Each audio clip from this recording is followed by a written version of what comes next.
La bienvenida al primer conversatorio de la Jurisdicción Ordinaria 2024 que organiza la Sala Laboral del Tribunal Superior de Cali. Vamos a dar inicio el día de hoy con unas palabras del presidente del Tribunal Superior del Distrito Judicial de Cali, el magistrado Franklin Torres Cabrera.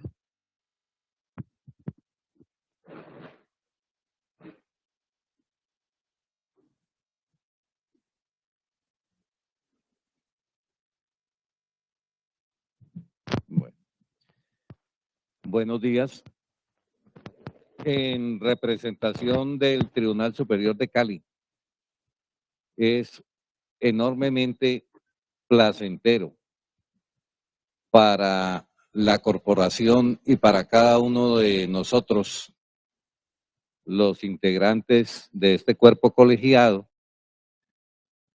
tener la posibilidad de compartir con ustedes en esta actividad que con mucha enjundia, con mucho entusiasmo, ha promovido nuestra sala laboral de este distrito.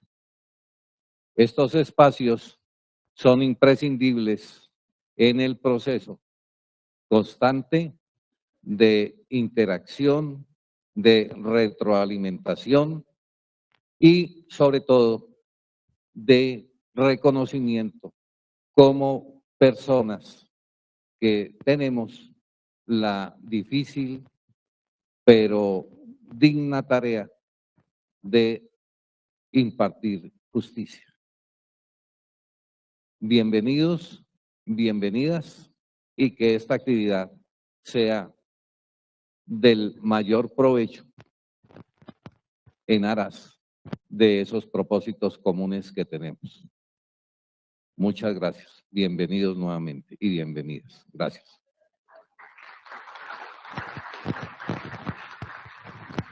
Ahora damos paso al presidente de la Sala Laboral del Tribunal Superior de Cali, el magistrado Fabián Marcelo Chávez.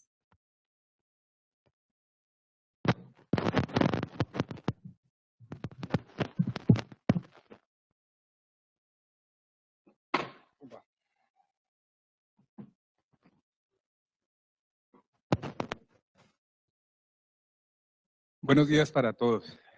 De verdad que agradezco mucho a nuestro presidente, el doctor Franklin Torres, por el apoyo que ha tenido junto con todo el equipo de presidencia para que lográramos poder tener este primer conversatorio de nuestra jurisdicción ordinaria laboral. También a todos ustedes agradecerles su presencia. Insistí mucho y quise mucho, incluso con quienes nos ayudan en las ponencias, pretender que fuera presencial el evento. Quería que hubiera gente parada y dentro de los que quedaron parados, incluso que ellos, pero chévere. Me gusta ver este escenario lleno, sobre todo porque para ninguno de nosotros es un secreto que la pandemia nos transformó, nos convirtió en lo que denominan nómadas digitales, ciudadanos digitales. El 90% de las preguntas que me llegaron, o de la pregunta, de los correos que llegaron a presidencia de la sala laboral para indagar sobre este conversatorio, era una sola pregunta. Y la van a transmitir por streaming. Me agrada mucho poder tenerlos acá, que estén en esta casa, en este, que es su tribunal, y junto con los compañeros de los jueces municipales laborales, en cabeza del doctor Millán, el circuito, con la doctora Francia y los compañeros de la sala laboral, poder dirigirnos a ustedes en este escenario académico, compartir nuestras ideas y, ¿por qué no?, pensar que el día de mañana, porque este es el primer conversatorio, pero no será el único ni el último, acá ya se encuentren presentes abogados litigantes o representantes de los sindicatos, todos los que componemos esta comunidad judicial en el distrito de Cali, en esta jurisdicción ordinaria laboral. Es por eso que con gran alegría celebro este evento y la presencia de todos y cada uno de ustedes y los que nos acompañan vía streaming por LifeSize y YouTube, pues no podemos ser tan obstinados. Toca compartir estos escenarios también por internet.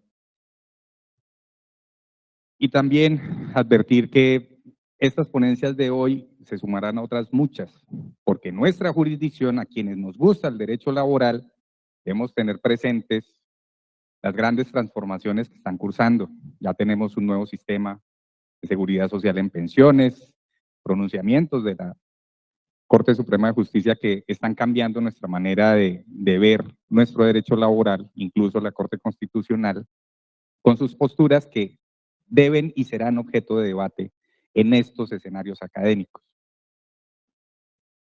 Sin más preámbulos, entonces, yo quisiera pasar a presentar a quienes van a ser los ponentes en la mañana de hoy.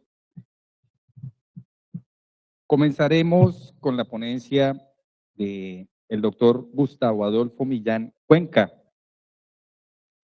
Él dignamente pide que se le denomine como juez quinto municipal laboral.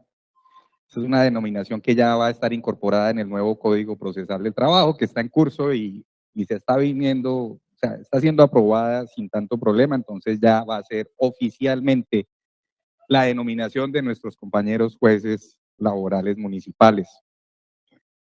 El doctor Gustavo nos va a presentar en la ponencia de la prueba testimonial en el proceso.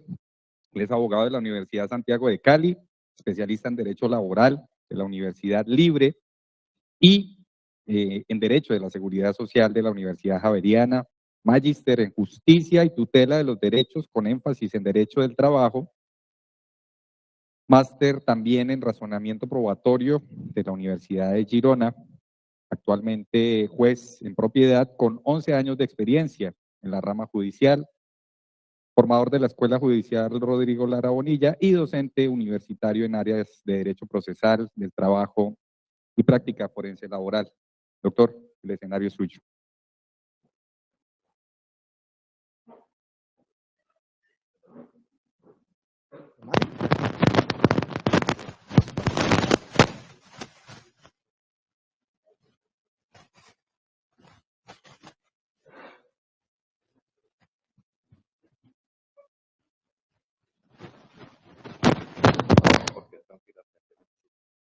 Muy bien. 1, 2, 3, 4. ¿Sí? Bueno, muy buenos días a todos. Muchas gracias al doctor Fabián Chávez por la presentación. Un saludo al doctor Franklin Torres, que presidente del Tribunal Superior de Distrito Judicial de Cali, a la mesa principal, y a todos ustedes. Perdón, problemas técnicos ya. Y a todos ustedes por la asistencia. Primero, les quiero agradecer por este espacio, por tener la oportunidad de volvernos a encontrar. Algunos abogados litigantes decían que estos espacios son necesarios para efectos de volver a vernos, volver a tener contacto, volver a propiciar este tipo de espacios y nos llena de orgullo ver este escenario abarrotado. Era algo que muchos escépticos decían que no iba a suceder, pero afortunadamente pues los tenemos aquí al frente a ustedes y les agradezco por esa oportunidad de venir a escucharnos en estas pequeñas intervenciones que vamos a hacer. A mí me correspondió lo atinente a la prueba testimonial en el proceso. Yo no voy a pretender aquí plantear soluciones, ni tampoco vengo a hablar acerca de los interrogatorios, ni acerca de cómo intimidar a los testigos, ni a cómo descubrir la verdad en los ojos del testigo mentiroso. Ese no va a ser mi objetivo. Mi objetivo aquí principalmente va a ser sembrar unas dudas, sembrar unas semillas, sembrar unos interrogantes para que dentro del ejercicio de la práctica judicial como abogados litigantes, como jueces, podamos estructurar una argumentación plausible que pueda llevar al juez a hacer unas inferencias probatorias y que termine por acreditar la hipótesis con un grado de suficiencia que permita llevar a una sentencia judicial debidamente motivada. Para iniciar entonces, tenemos un panorama en el cual nos tenemos que mover. Para hablar de prueba testimonial, muy rápidamente debemos recordar cómo funcionaba antes el derecho procesal y puntualmente en materia de prueba. Antes ustedes, uno de los símbolos de la justicia por excelencia es la balanza, donde hay dos platillos, un platillo a un lado, otro platillo al otro lado, y había una denominación que se llama peso probatorio. Eso del peso probatorio viene de allí. ¿Por qué? Porque antes con la tarifa legal, las partes que estaban en controversia, estaban en un litigio, estaban en una colisión, esas partes planteaban unas hipótesis al juez. Esta persona me robó unas ovejas, el otro decía yo no le robé ninguna ovejas. Esas personas debían comparecer ante el juez y al comparecer ante el juez debían presentar unos medios de prueba.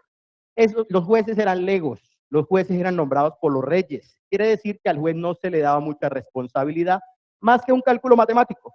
Simplemente cuántos testigos traía una parte, cuántos testigos traía la otra. Documentos era muy difícil que hubiese en esa época.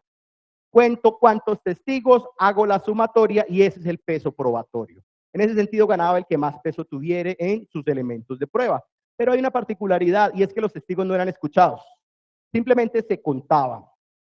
3 testigos tienen este valor matemático, 5 testigos este valor matemático, gana 5 sobre 3. Así de sencillo. ¿Por qué? Porque la forma de garantizar que esos testigos pudieran respaldar la hipótesis de una parte es que juraban ante Dios. Se paraban detrás de una parte o se paraban detrás de la otra y juraban ante Dios decir la verdad. Sumando, todos juraban ante Dios, pero ganaba el que más personas tuviera a su lado. Con la libre valoración de la prueba, ya esos testigos empezaron a ser escuchados, empezaron a utilizarse jueces profesionales. Y al empezar a utilizar jueces profesionales, ya la valoración de la prueba cambió. Hoy tenemos una valoración en su mayoría persuasiva y esa valoración persuasiva está incluso en diferentes ordenamientos procesales de Latinoamérica y de Europa continental. Esa concepción persuasiva no es otra cosa que convencer al juez de lo que yo pretendo que se me conceda. Y esa concepción persuasiva tiene un problema y el problema es que puede que el juez se convenza de algo, pero que ese algo no sea la verdad. Y ahí es el primer problema. La idea de los ordenamientos o de nuestro sistema procesal debe ser la búsqueda de la verdad. Es la herencia que tenemos del derecho románico y del derecho continental europeo. ¿Por qué? Porque otros derechos, como el derecho anglosajón, en este momento poco o nada le interesa la búsqueda de la verdad. Ellos tienen otra idea de lo que es la justicia. La idea de la justicia para ellos simplemente es llegar a un consenso y simplemente si las partes arreglan un pretrial que denominan ellos, si las partes arreglan no importa cuál es la verdad. En nuestro sistema la verdad sí tiene mucha importancia, pero no las verdades de una parte y de la otra. Comprendamos la verdad como una sola, como una verdad por correspondencia. ¿Y qué es eso de la verdad por correspondencia? Que la verdad coincida con lo que ocurrió en la realidad, que es lo que denominaba Michele Tarufo como los hechos brutos, los hechos tal como sucedieron. Lo que la persona observa de ese hecho bruto, de esa realidad, no es una verdad, no es una verdad medias, no es la que se denomina verdad procesal, simplemente es una postura de parte o una hipótesis de esa parte. Entonces, para ir avanzando, si procuramos la búsqueda de la verdad, lo que tenemos que tratar es que los medios de prueba que le presentamos a ese tercero, que es un extraño, que debe ser imparcial, pues tienen que tener unas condiciones. Esos medios de prueba son los que van a procurar que el juez, por medio de unas inferencias, le dé la razón a una u otra parte. Y bajo ese panorama, esos medios de prueba tienen solamente estas dos fuentes que ustedes ven aquí en pantalla, las reales y las personales. Las reales son la información que puede brindar una cosa, un video, una foto, un documento, una grabación, una grabación de audio, todo lo que puede ser derivado de una cosa. Y las otras son las fuentes personales que, como ya lo podrán intuir, pues son las que se derivan de las personas. Y aquí tenemos entonces qué sucede con esas pruebas testimoniales. Hay una gran diferencia entre un testigo y un testimonio. El testigo es esa persona que que por medio de sus diferentes órganos de los sentidos, el tacto, el oído, la vista, el gusto, percibe una situación, observa, escucha un hecho bruto, como se lo denominé ahora. Al hacerlo, entra en una etapa de codificación. ¿Qué es esa codificación? Eso que ustedes están viendo aquí. Yo me pongo unas gafas. ¿Y esas gafas de qué dependen? Esas gafas dependen de muchos factores como preconceptos, ideas concebidas, sesgos, nivel educativo, ideología religiosa, ideología política. Todas esas cosas influyen en la percepción que va a tener esa persona de un hecho. De suerte que 3 personas pueden ver una misma situación con unas gafas completamente distintas. Y ahí empieza la primera problemática de la prueba testimonial. Diferente a el testimonio. ¿Qué es el testimonio? El testimonio es el producto de eso que el testigo percibió. Pero para eso pasa por otras 2 fases que vamos a ver. Ese testigo, al momento de codificar, de interpretar, de con sus gafas, darle sentido a eso que ustedes están viendo ahí. Ustedes ven una botella de agua, otra persona que tiene una información diferente puede ver una botella de aguardiente. Quiero decir, doctor Oliver, que usted traiga aguardiente. O puede ser simplemente algún combustible, puede ser muchas cosas. Entonces pueden haber distintas posturas frente al particular. Ahora bien, viene otro proceso y es el proceso de reconstrucción. La memoria humana no funciona como una grabadora, no funciona como un video. No se le da play y empieza a reproducir. La memoria humana funciona a manera de reconstrucción. Decía Margarita Digés que es como un gran cajón con muchas cavidades. Cada que yo percibo una situación, voy guardando en cada cajoncito diferentes tipos de recuerdos. Cuando yo los necesito, empiezo a abrir esos cajoncitos y a sacar lo que alcanzo a encontrar en esos cajones. Pero ¿qué pasa? Al ser una reconstrucción, nunca va a ser igual a lo que aconteció en realidad, por el primer motivo, por la percepción del testigo. Y el segundo motivo, porque la memoria humana, como lo vamos a ver más adelante, es falible. Tenemos entonces ese proceso de reconstrucción donde vamos a ver la segunda problemática. Y finalmente, ese proceso de recuperación es cómo yo llevo eso que percibí y eso que reconstruí en mi memoria, cómo lo plasmo en un proceso judicial. Y ahí viene el tercer inconveniente que vamos a ver ahorita a continuación, y es que las diferentes vivencias post suceso también van a afectar el recuerdo, también van a afectar la forma como funciona mi memoria, las preguntas de los interrogatorios, la forma como yo me siento en el estrado, la forma, la compunción que yo pueda tener, la tristeza, el miedo, el estrés, también van a afectar esa forma de recuperación de la memoria. Y aquí creo que no es necesario que lo alcancen a ver. Tenemos los principales peligros de la prueba testimonial. Para eso los invito a ver cine. Para el efecto podemos encontrar algo que se llama Proyecto Inocencia. Ese lo pueden encontrar en Netflix. Ese Proyecto Inocencia no es otra cosa que unos estudios que han realizado una serie de abogados donde han encontrado una increíble cantidad de condenas erróneas. De las 5 principales causas de condenas erróneas, 3 derivaban de pruebas personales. Quiere decir que de 5, 3 de los medios de prueba derivaban de un ser humano, de la memoria del ser humano. Y en otros estudios tenemos ahí 6 causas principales, otros estadounidenses, 6 causas principales de errores judiciales.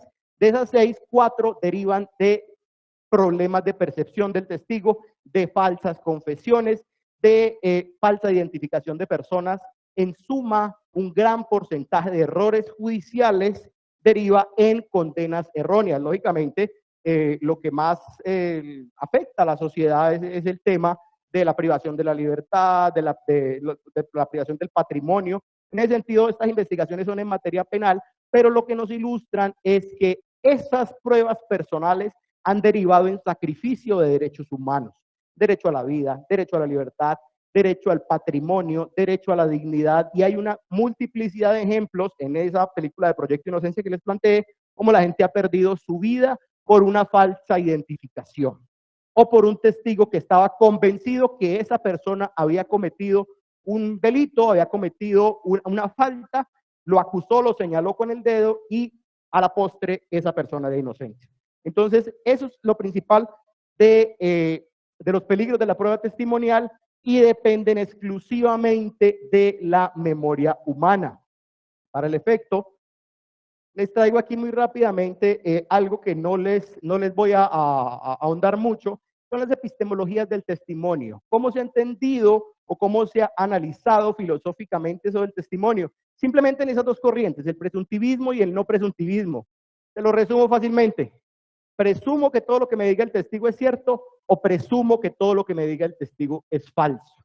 Frente a ese panorama, algunos dicen, como el filósofo escocés Thomas Reid, que la tradición humana es que yo voy a decir la verdad y que la persona que me escucha me va a creer. Que eso es parte del plan divino y el plan de la naturaleza.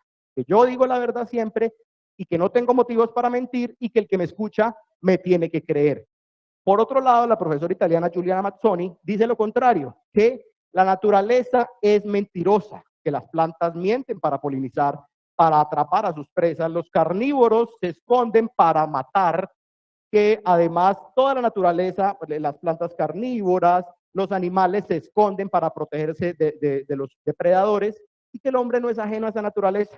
Y que al no ser ajeno a esa naturaleza, el hombre naturalmente miente. Entonces, estas dos corrientes que no voy a ahondar mucho porque pues los aburriría sobremanera frente a ese particular, pero en esencia es que tenemos esas dos posturas. ¿Creemos en lo que nos dice el testigo o no creemos en lo que nos está diciendo ese testigo? Y para hacer un par de ejemplos, si le pregunto a un extraño cómo llego al estadio en una ciudad diferente, por la calle derecha o por la calle izquierda, ese extraño me dice por la izquierda, yo me voy por la izquierda y es información errónea, simplemente voy a llegar tarde al estadio. Así de sencillo. Si le pregunto a un extraño si puedo dejar el carro que es de mi mamá, que no tiene seguro en una calle, me dice no hay ningún problema, es información errónea, se roban el carro, tengo un problema con mi mamá, ahí empieza a cambiar una cosa.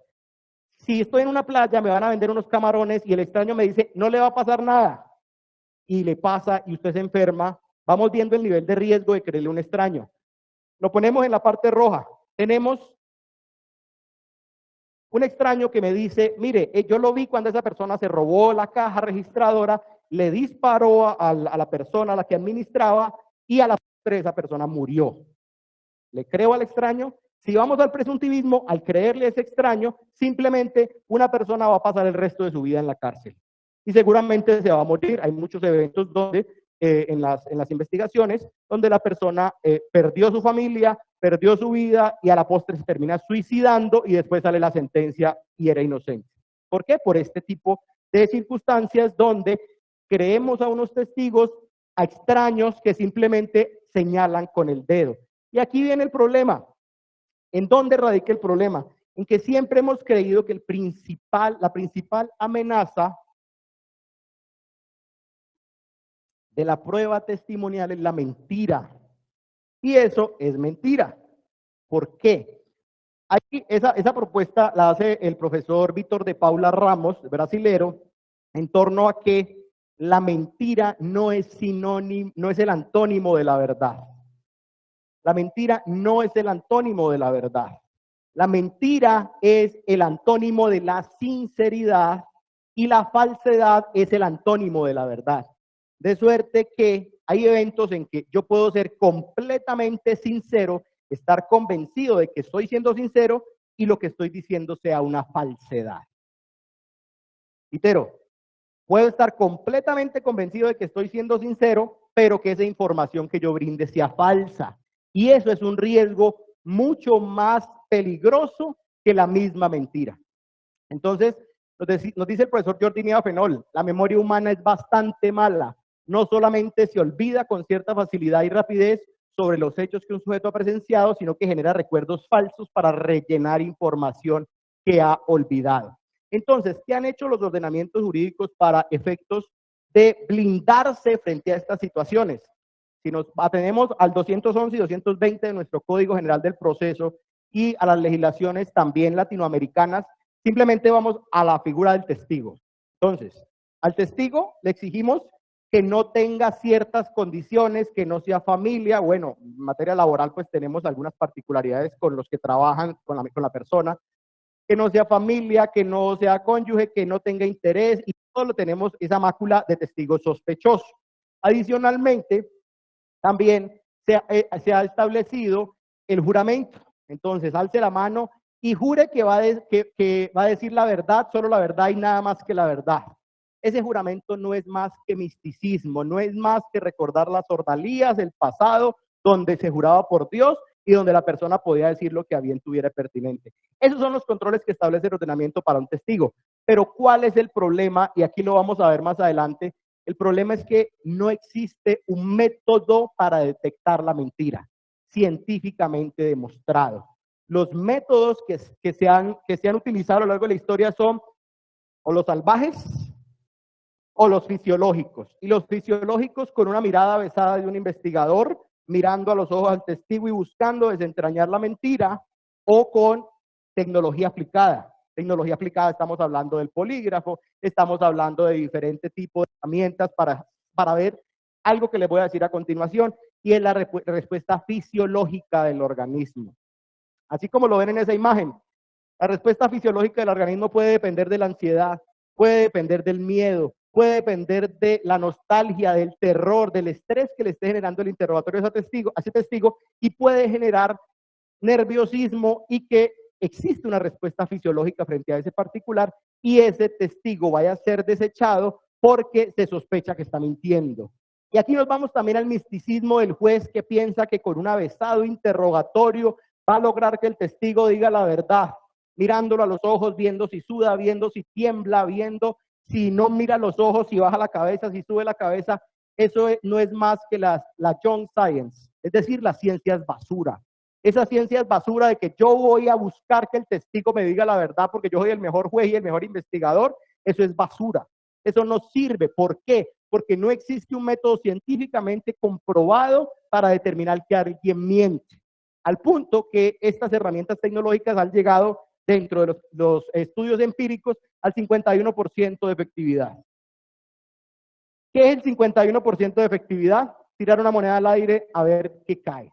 Es decir, equiparable al azar, por lo que no existe un método científicamente comprobado para detectar la mentira. Si no existe un método para detectar la mentira, ¿qué preocupación nos debe dar que un testigo mienta o no, si no vamos a poder detectarlo? Y esto empieza a bajar un poquito la concepción que se tiene del testimonio.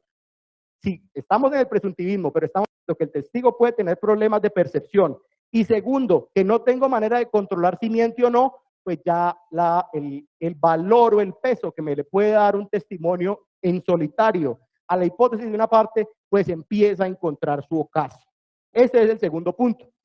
Para pasar, y ya para ir avanzando, para respetar el tiempo, tenemos otra situación, y es, si pasa la diapositiva, pues sería, y es el tema de los recuerdos falsos.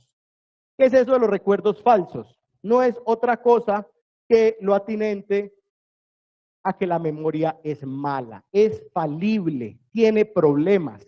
Frente a ese particular, Elizabeth Loftus, que es una psicóloga del testimonio, la psicología del testimonio es la que nos ha dado todos estos estudios empíricos y nos ha mostrado los riesgos de creerle a los testigos, a las testificales, como lo denominan en otras partes.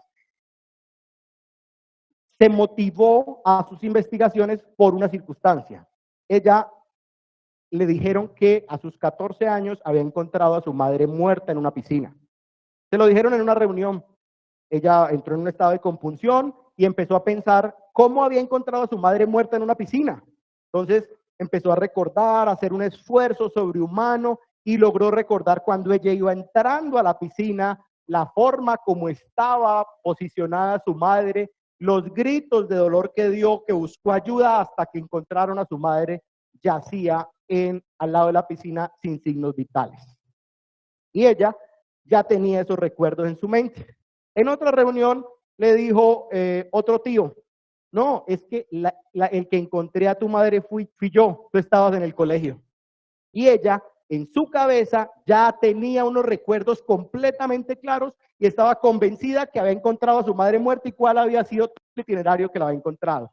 ¿De dónde salió esa información? De lo que le dijeron, de la noticia que leyó, de la forma como encontraron a su madre, de la posición como estaba su madre, y todo eso había alimentado su recuerdo al punto que estaba completamente convencida que ella había sido la que encontraba a su madre. Y este es otro de los problemas de los testimonios, y para los litigantes que se enojan cuando uno corta las preguntas, o para los jueces que no hacen ningún control de la forma como se interroga. En este punto de la recuperación del testimonio, sí influye el tipo de interrogatorio que se le formula. ¿Por qué? Porque si yo hago preguntas que incluyen una respuesta o preguntas sugestivas, voy a estar coartando y voy a estar minando ese recuerdo del testigo. Si yo le planteo, el auto rojo que usted vio pasar después de la señal de pare, ¿colisionó o no colisionó con el auto azul? Yo ya le dije que había una señal de pare, ya le dije que era un auto rojo y que había colisionado con un auto azul, y tal vez lo único que hizo fue escuchar el estruendo y volteó a mirar. Ni vio la señal de pare, ni vio que el auto que se chocó era azul, sino simplemente que escuchó un sonido, y cuando él responde sí, ya todos sus recuerdos cambiaron. Ya se modificó su recuerdo y ya se afectó el resultado de ese proceso. Entonces tenemos la segunda amenaza. La mentira no la podemos detectar. La tercera amenaza, el problema de percepción, el problema de la mentira y el problema de los falsos recuerdos. Aquí también hay algo importante ya para terminar, es el tema de los factores que influyen para que exista un falso recuerdo. El primero es el factor del suceso. ¿Cuánto duró el suceso? ¿Cuánto se extendió en el tiempo? ¿Fue de ejecución instantánea? ¿Fue de ejecución continuada? Y esto influye, ¿por qué? Porque no es lo mismo, y esto en materia laboral y de seguridad social es sumamente importante, no es lo mismo un recuerdo que sea ya distribuido en el tiempo. Yo todos los días, durante 5 años, vi al trabajador que laboraba en esa empresa y luego lo despidieron, yo vi a un trabajador cuando se lanzó, cuando estaba arreglando una ventana, se desprendió y cayó y murió. Tenía línea de vida, no tenía línea de vida, tenía elementos de protección, tenía todas las herramientas, había vigilancia. Todas las circunstancias influyen en el testimonio, influyen en el recuerdo. Tenemos la frecuencia con que sucede, la cercanía de las personas, no es lo mismo un familiar o un compañero de trabajo, un extraño, eso también influye. Tema de la iluminación, el sonido, hay algo que se llama la focalización del recuerdo. Todo esto no es otra cosa que herramientas de la psicología del testimonio. ¿Qué es eso? Que si yo veo a alguien con un arma, llega alguien a una clínica, un caso que tuvimos también en el tribunal hace mucho, y el vigilante trata de detenerlo y él exhibe un arma. Al momento de exhibir el arma, usted focaliza su mente en el factor del peligro. Y al focalizar su mente en el factor del peligro, usted olvida todo lo que está alrededor. Hace una mirada de puente hacia el arma porque esa arma le puede causar una lesión o le puede causar la muerte a usted y usted no se quiere morir. Entonces, sencillamente, al focalizar esa arma, yo no sé si el vigilante corrió, si no corrió, si se escondió, si él exhibió su arma, si tenía chaleco antibalas, y esas circunstancias hacen que mi recuerdo pueda ser malo y que yo vaya a decir en un proceso por otras, yo voy a decir algo en el proceso como que chaleco antibalas, que sí se lo había puesto, simplemente porque me reconstruyeron mi recuerdo. Porque me dijeron, no, el vigilante sí tenía, él se tiene que decir que sí tenía. Y aquí hay el siguiente programa, y es la preparación del testimonio y las preguntas, porque solemos entender que existe un aro de fuego y el testigo tiene que ser vigilado cuando entra ese aro de fuego en el proceso. Ahí tiene que ser vigilado y ahí tenemos que poner todos los faros. Pero ¿qué ha pasado de atrás? ¿Qué ha pasado en el post-suceso? Y este es otro problema, en el post-suceso, ¿cómo se ha contaminado? ¿Cómo ha leído información diferente? ¿Qué ha pasado con ese testigo? ¿Cómo ha afectado su mente y sus recuerdos? Entonces, el último problema es el factor del sistema y es lo atinente al transcurso del tiempo. ¿Qué diferencia entre el suceso y el momento en que yo lo escucho en el estrado judicial? ¿Cuánto ha pasado? Y ahí viene esa segunda imagen que ustedes están viendo ahí, la curva del olvido. Entre más tiempo transcurre entre el suceso y el momento en que yo voy a hacer la deposición, voy olvidando cosas, voy perdiendo calidad del recuerdo, a un punto en que se han pasado años, todo mi recuerdo puede ser estrictamente reconstruido. ¿Y de qué me sirve un testimonio reconstruido y que lo haya dado otra persona? Absolutamente de nada. Entonces, bajo ese panorama, finalmente, el tema también está en la contaminación inocente y la contaminación nociva, que es la que hace, por ejemplo, un abogado o hace la parte diciéndole al testigo tiene que decir X, tiene que decir Y. Y la inocente muchas veces nos pasa en las audiencias que los señores, sobre todo en las virtuales, se quedan escuchando a ver qué dijo el anterior. Se quedan escuchando a ver qué dijo el anterior, porque es que yo tengo miedo y de pronto me sorprenden y yo me asusto, me quedo escuchando. Y esa es la contaminación inocente. La persona no quiere hacer ningún daño, pero resulta contaminada y su recuerdo resulta permeado y afectado por este tipo de circunstancias. Entonces, creo que ya me extendí un poquito en el tiempo. Para terminar, simplemente la invitación es lo siguiente. La prueba testimonial ha estado siempre en un pedestal. Siempre ha estado por allá arriba, en uno de los principales lugares de preponderancia en el sistema judicial. Y la idea es que si queremos buscar la verdad, tenemos que ponerle el foco y la lupa a esa prueba testimonial, porque tiene demasiadas amenazas y los jueces no estamos capacitados ni para detectar la mentira, ni para saber cuándo un testigo miente, ni cuándo es un falso recuerdo. Por eso tenemos que acudir a la corroboración de la prueba y para eso tenemos que servirnos de otro tipo de medios. Una prueba testimonial exclusiva en un proceso puede derivar en errores judiciales y los errores judiciales lastiman derechos humanos. Ya en otras oportunidades tendremos oportunidad para hablar de psicología del testimonio y otras cositas. Por lo pronto, voy a dejar a mis compañeros. Muchísimas gracias por su atención.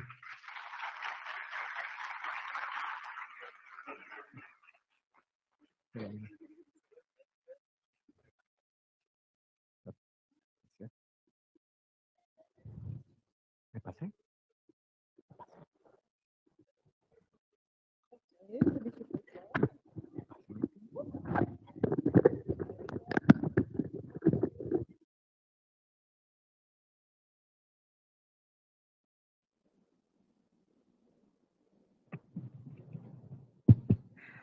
Muchas gracias, doctor Gustavo. Vamos a alterar un poco el itinerario que tenemos para hoy. Vamos a abordar entonces a continuación la ponencia conjunta denominada Viabilidad de la perspectiva de género en la condición más beneficiosa. Esta interesante ponencia estará a cargo de nuestros compañeros, la doctora Mónica Teresa Hidalgo y el doctor Carlos Alberto Oliver Galé. Ellos son los magistrados de los despachos 8 y 5 en nuestra sala laboral. Sobre la doctora Mónica, ella es abogada de la Universidad de Nariño, especialista en laboral, constitucional y comercial, magíster en Derecho con énfasis en Derecho del Trabajo y Seguridad Social, docente de posgrados durante hace 25 años, investigadora inscrita en Colciencias ya hace más de 20 años, con artículos y publicaciones de sus resultados de investigación. También es esposa y madre de familia. El doctor Carlos Oliver es abogado y hace 31 años se encuentra en la rama judicial. Actualmente es compañero magistrado de esta sala laboral. Está desde el 2006 en esta labor. Ha sido escribiente, secretario, juez promiscuo municipal, juez civil municipal, laboral del circuito y penal del circuito. Es especialista en derecho procesal, en derecho probatorio, en nuevo derecho del trabajo y jurisdicción social del Consejo General del Poder Judicial de España. También ha completado 4 ciclos de los diplomados en normas internacionales del derecho del trabajo que se dictan por el Instituto de Formación Internacional de la OIT. Máster en Derecho de Trabajo y Relaciones Laborales, la Universidad de Salamanca, con una tesis importante que se denominó El derecho a la desconexión digital laboral. Autor de 2 obras, La prueba de oficio entre activismo y revisionismo, el punto de vista de un juez, y negociación colectiva y pensiones, antinomias en la Constitución, a propósito del acto legislativo número 1 de 2005. Es docente universitario en pregrado, posgrado, en universidades del país y decano de Derecho Constitucional del Colegio Colombiano de Derecho Social. Esta es la presentación de mis compañeros. Doctores, el escenario es de ustedes.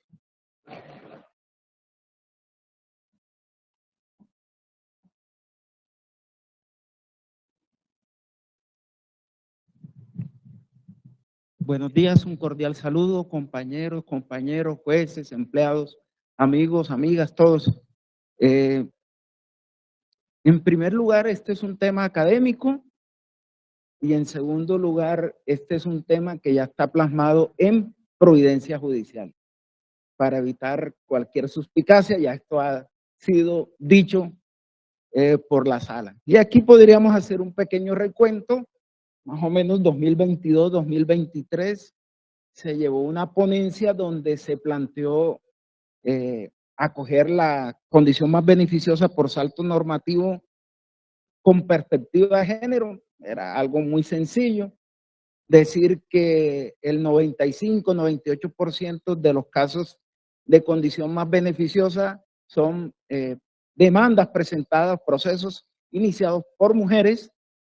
Y un segundo componente que solamente conocimos, en mi caso, un evento de condición más beneficiosa propuesto por un hombre.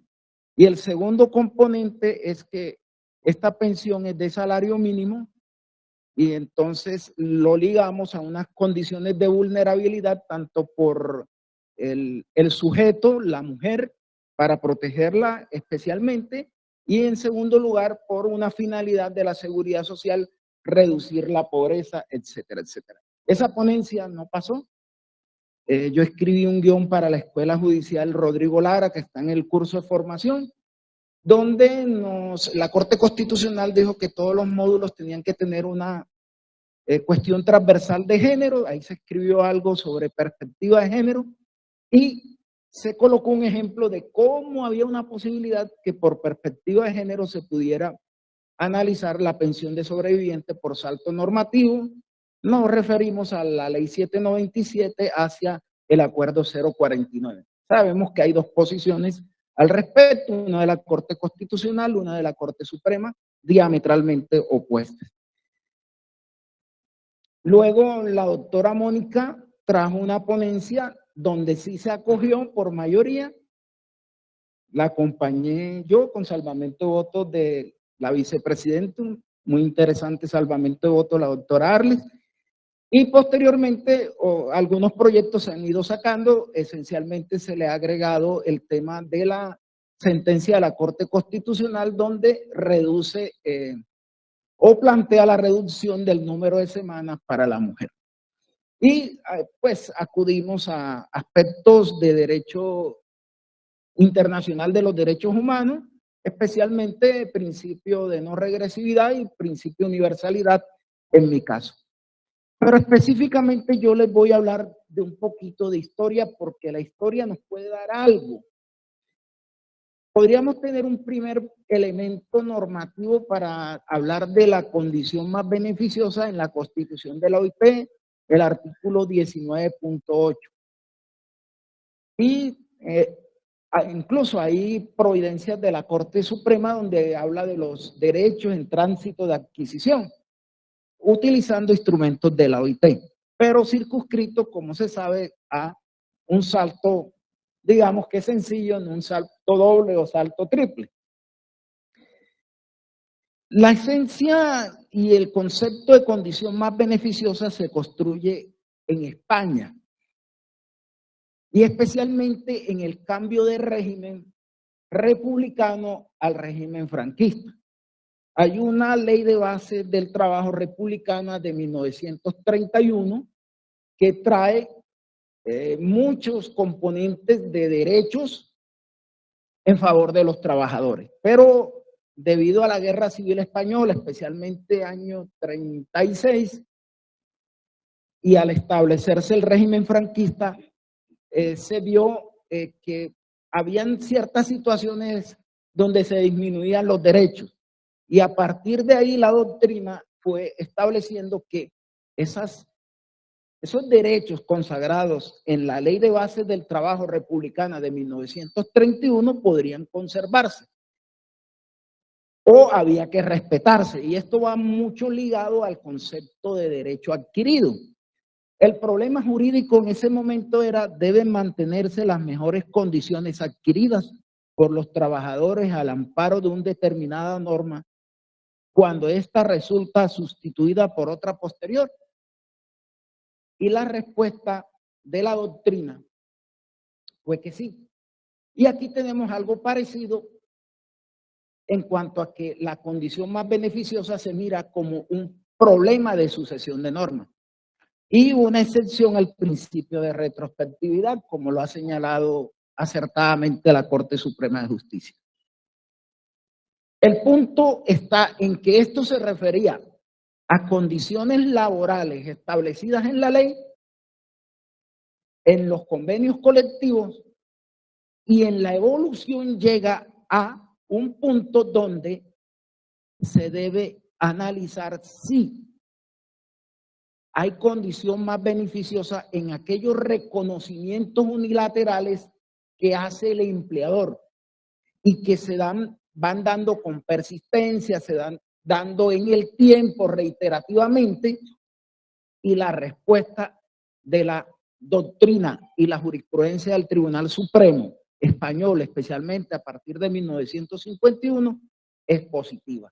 Que sí, entonces fue normativo, tránsitos normativos, pero también incorporación de derechos, y ese es el problema jurídico hoy latente en España.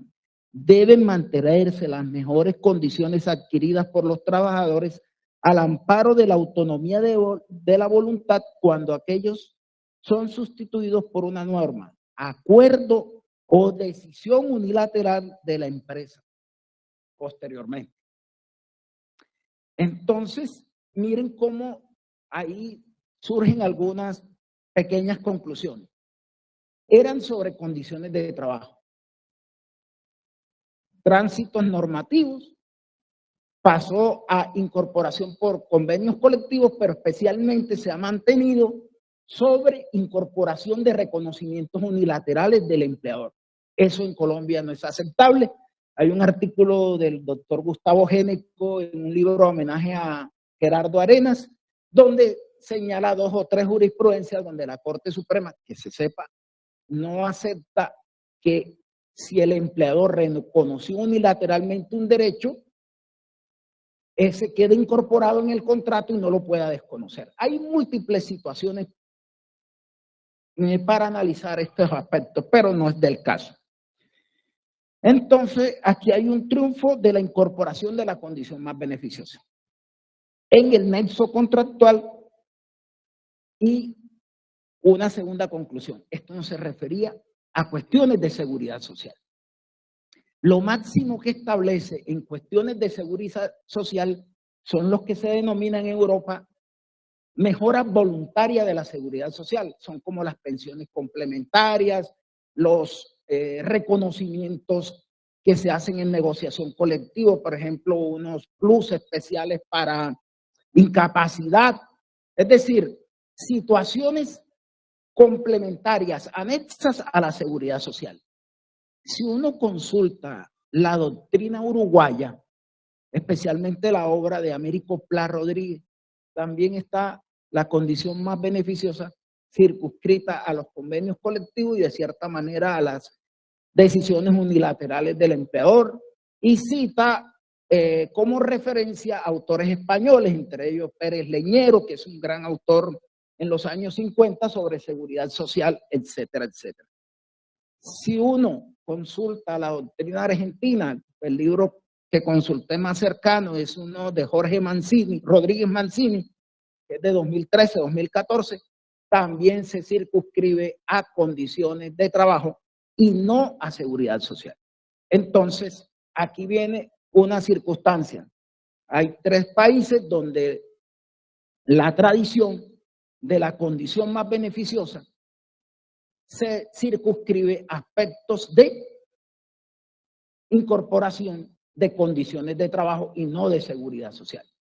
Y el tercer punto es que esta figura es de creación jurisprudencial y doctrinal. No hay ley expresamente que señale, salvo el artículo 3.1c del Estatuto de los Trabajadores. Es un decreto del año 2015 que compila toda esa normatividad y con algunas reformas, donde da a entender o establece la condición más beneficiosa, pero en este tránsito de modernidad.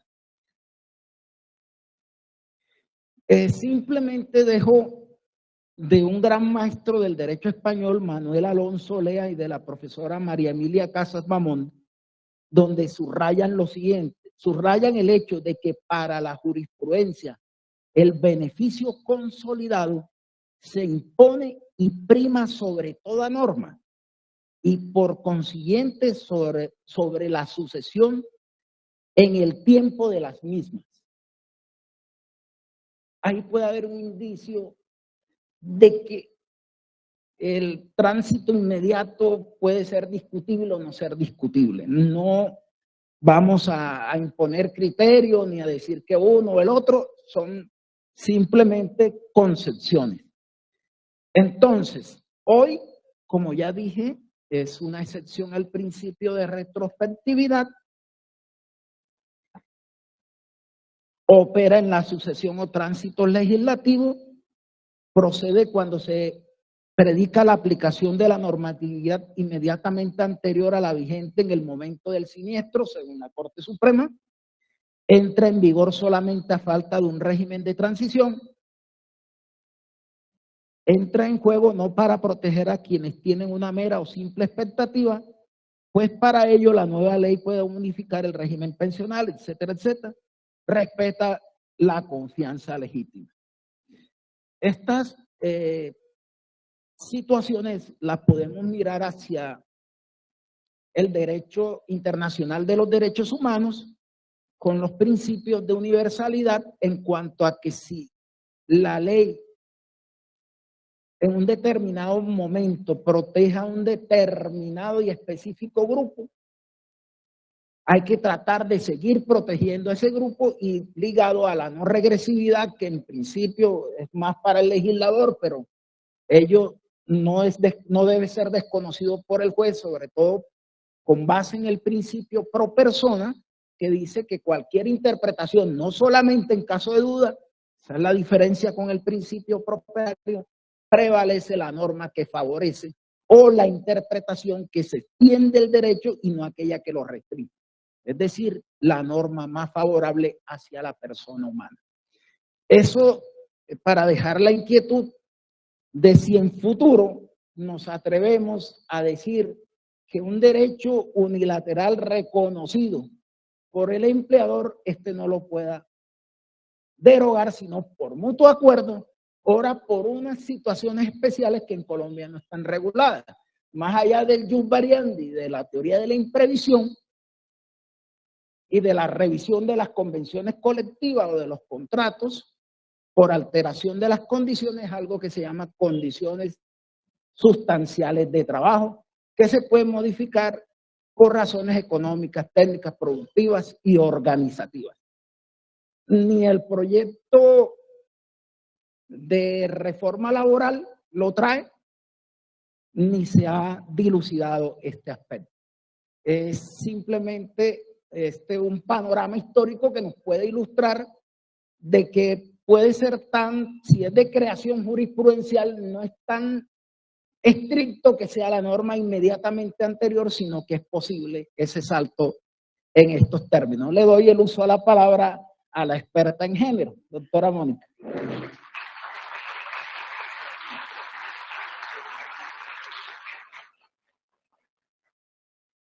Bueno, muchísimas gracias al doctor Fabián y a todo el auditorio por este encuentro que se anhela institucionalizar y que nos permite conversar con ustedes en voz alta algunas de las reflexiones que en las salas de decisión realizamos. Por eso hemos decidido con el doctor Carlos Alberto Oliver titular nuestra ponencia conjunta Viabilidad de la perspectiva de género en la aplicación del principio de la condición más beneficiosa.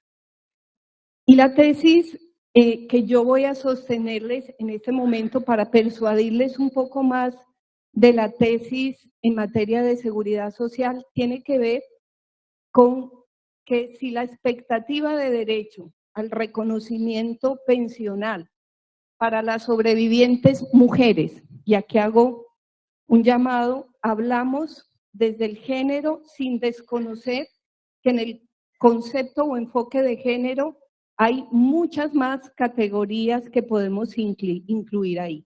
Pero los hallazgos que hasta ahora nos permiten hablar en voz alta es que hemos identificado sobrevivientes mujeres. Y esa expectativa nos preocupa respecto de aquellas aspiraciones causadas después del 29 de enero del 2003, que es la fecha en que entró en vigencia la ley 797 de ese año, y creemos que esa expectativa adolece en la forma como ha venido siendo analizada de un enfoque de género para aquellas parejas o familias constituidas desde hace 30 años.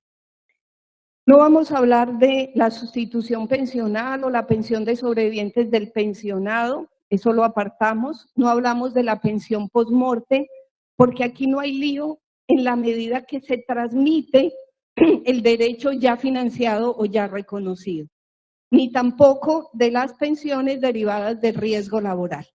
Nos vamos a tener a esto que se ha dado en llamar en pensiones de sobrevivientes con salto normativo, esto es, cuando a pensiones causadas con ley 797 del 2003 aplicamos acuerdo 049 de 1990. Y hacemos énfasis en el ámbito femenino. ¿Cuál es la metodología de trabajo? Para revisar las sentencias de Corte Suprema y de Corte Constitucional, hemos apelado a la observación humana de esas sentencias y también de inteligencia artificial. Y aquí meto la propaganda como estudiosa últimamente de estos temas. Aunque les adelanto, la inteligencia artificial no me ayudó mucho en la elaboración de la información que hoy presentamos porque las sentencias no tienen la perspectiva de género. Y si no tiene la perspectiva de género, el criterio de búsqueda va a ser no responde, no existe. Entonces no me ayudó en demasía.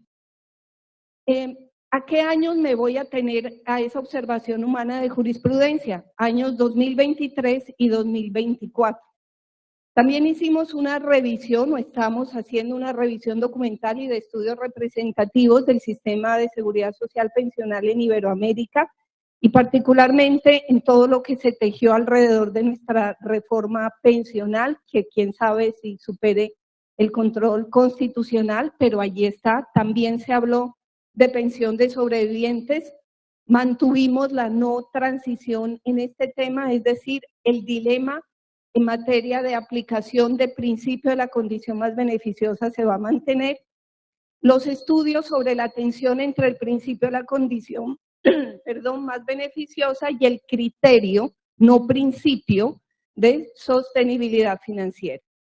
También hemos analizado lo que nos ha explicado el doctor Oliver, el principio de la aplicación de la ley en el tiempo y aquello que se censura de la plus ultraactividad de ese acuerdo 090 en las decisiones con posterioridad del año 2003. Todo esto está inmerso en un proyecto de investigación que adelanto con la Universidad de Nariño, con el grupo Nomoárquica, que se denomina Género y Principios del Derecho Laboral. ¿Cuál es la pregunta de ese proyecto? Indagar si en efecto los principios del derecho laboral tienen género. Como García Amado se preguntó alguna vez si las normas constitucionales tienen género o si esto es un cliché más de mujeres, de féminas y de quienes no se identifican con un género en específico. La introducción me la hizo el doctor Oliver. Esto surge de una división interpretativa a nivel local por la aplicación de precedentes. ¿Qué tenemos hoy en la sala laboral? Unos siguen o seguimos decisiones de Corte Suprema de Justicia de la sala laboral, ahí están las sentencias, y otros sentencias de Corte Constitucional, principalmente la SU 05 del 2018 y la aplicación del precedente. Esto nos ha generado un ruido o un debate. ¿Por qué razón? Porque tras la decisión de las instancias de juzgados, donde también observamos el debate, unos jueces aplican, otros Corte Constitucional, otros no, otros siguen el test de procedencia de manera light, otros de manera bastante incisiva. Esto nos viene generando ya con las decisiones de segunda instancia, con las propias decisiones de Corte Suprema, generan tutelas por desconocimiento del precedente. Esto significa que hay un ruido, hay un problema que debemos interpretar. ¿Qué encontramos nosotros en nuestra sala? Y es lo que hemos venido observando con el doctor Oliver.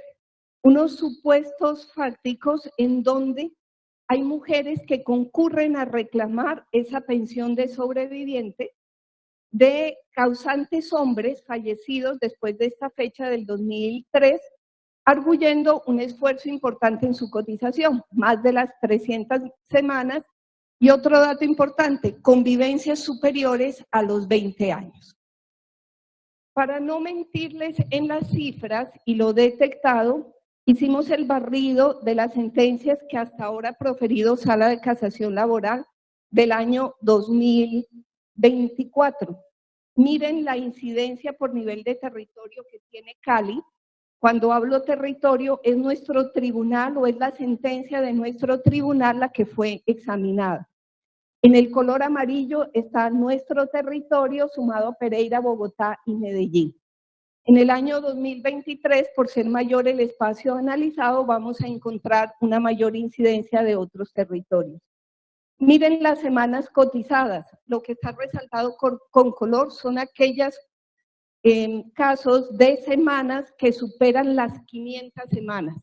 No estamos hablando de 301 semanas, 310 o de 190 semanas a 1 de abril de 1954, sino de casos superiores a esas densidad de semanas, lo cual nos invita a pensar que está financiada la pensión de sobrevivientes. La fecha de muerte, la edad y las condiciones de vulnerabilidad. Pero reparemos en el género. Todos estos 9 casos del 2024 en lo que ha sido examinado han sido de mujeres. Algunos casos concurren con los hijos menores a reclamar la pensión de sobrevivientes. Y en su mayoría ha sido Colpensiones el sujeto demandado. En el año 2023 se repite la regla.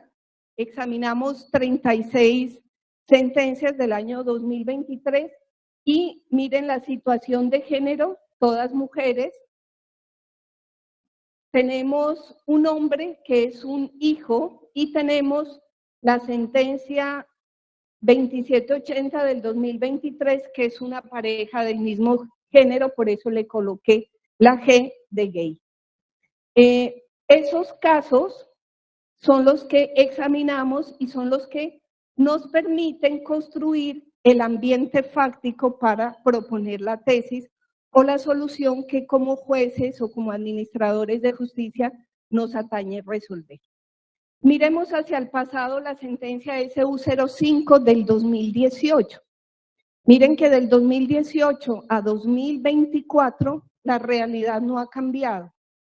De las 7 sentencias que examinó, de las cuales 5 tienen que ver con casos de mujeres, seguimos siguiendo la regla o permanece la regla de que estas pensiones de sobrevivientes afectan al género femenino.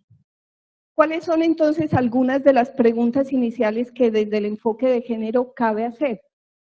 Perseguir el acceso a una pensión de sobrevivientes para las mujeres, ¿acaso, nos preguntamos, no es seguir postulando relaciones de dominación y quizá el ingreso por la puerta de atrás de la seguridad social? ¿Queremos las mujeres seguir recibiendo pensiones porque nuestro esposo fue el que trabajó, cotizó, nuestro compañero? ¿O queremos más bien que el trabajo de cuidado se nos reconozca y podamos aspirar a una pensión de vejez? ¿Acaso el diseño del sistema de seguridad social es a eso a lo que debe aspirar y construir? ¿O esto en realidad es un tema de discriminación? Incluso me atrevo yo a afirmar, ¿podemos hablar de violencia de género o es un mero diseño legislativo de los requisitos para acceder a una pensión de sobrevivientes? ¿El legislador fue en realidad neutro? ¿Es que no alcanza la plata para estos grupos poblacionales? ¿Es que finalmente que sea una pensión feminizada no debe interesarle al legislador?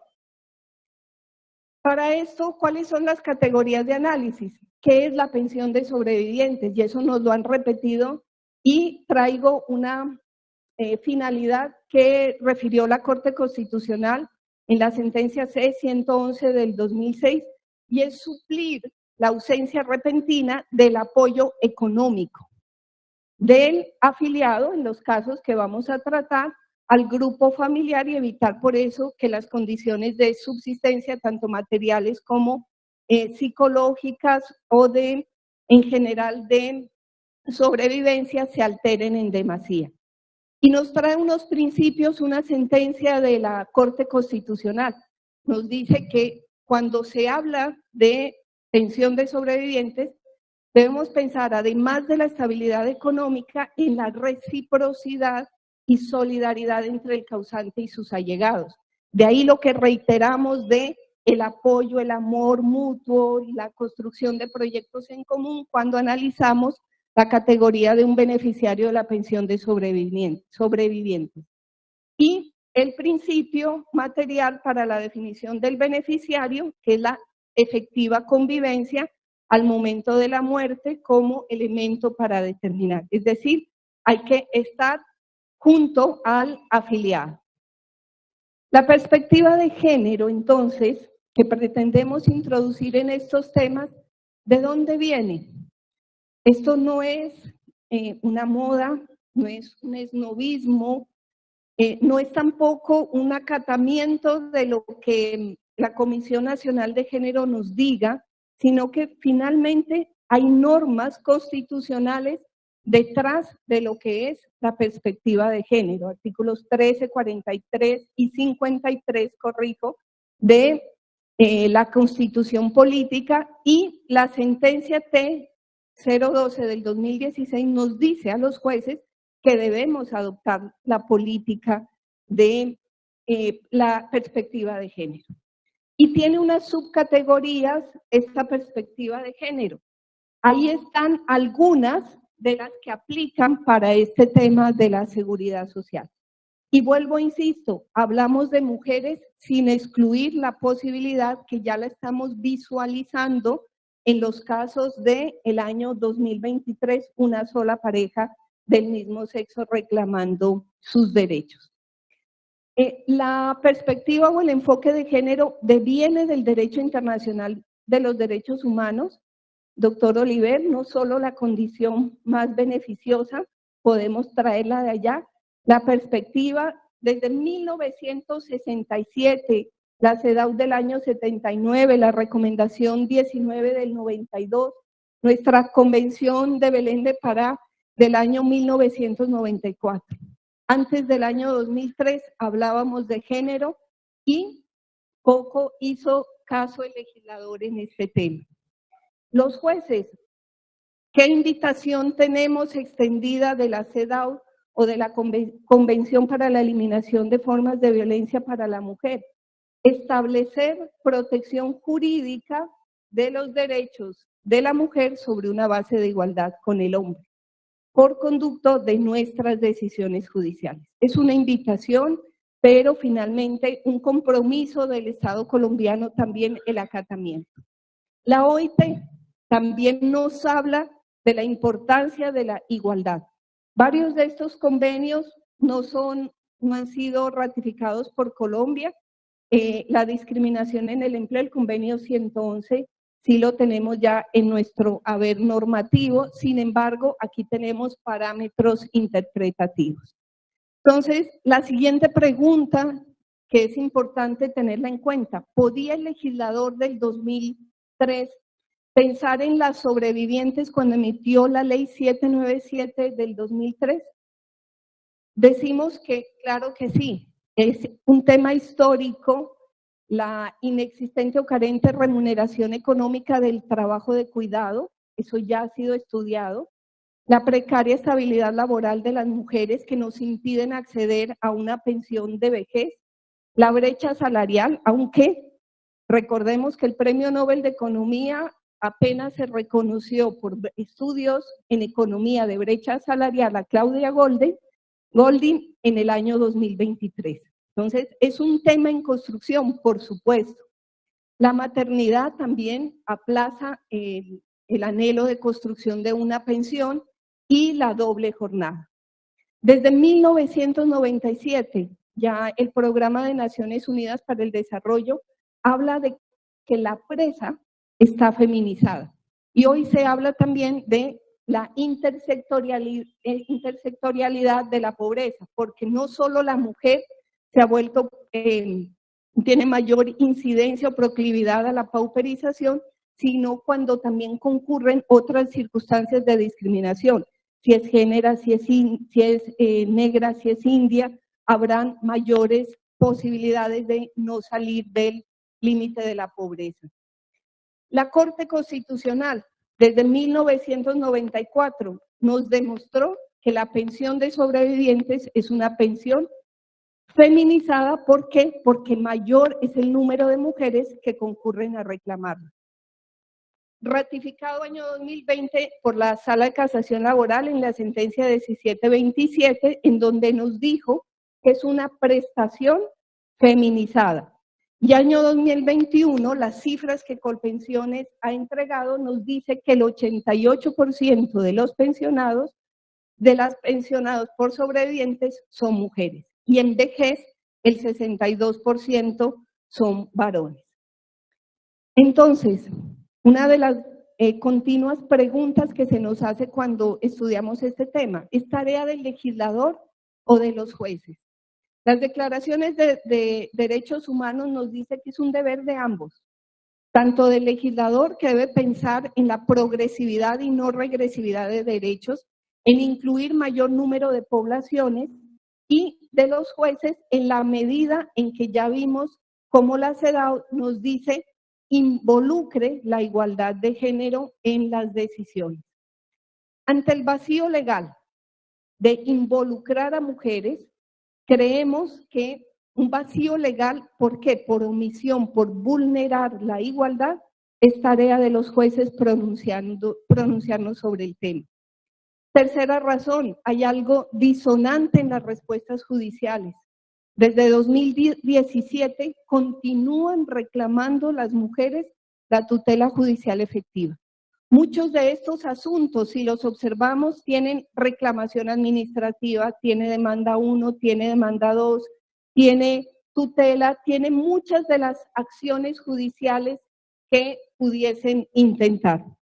El legislador, desde 1994, desde que creó la Ley 100 de 1993, hace 30 años, cuando decidió ampliar la pensión de sobrevivientes por fallecimiento del afiliado a todo sector público y privado, porque ya se venía manejando en el privado, quiso imponerle exigencias al cotizante hacia el año 2003 para evitar el supuesto fraude o para promover la cultura de la afiliación. Y recordemos qué le dijo la Corte Constitucional cuando estudió la Ley 860, le dijo: busque, legislador, otros mecanismos, pero no exija fidelidad o esas cotizaciones mínimas o periodos de carencia que pretende exigirle.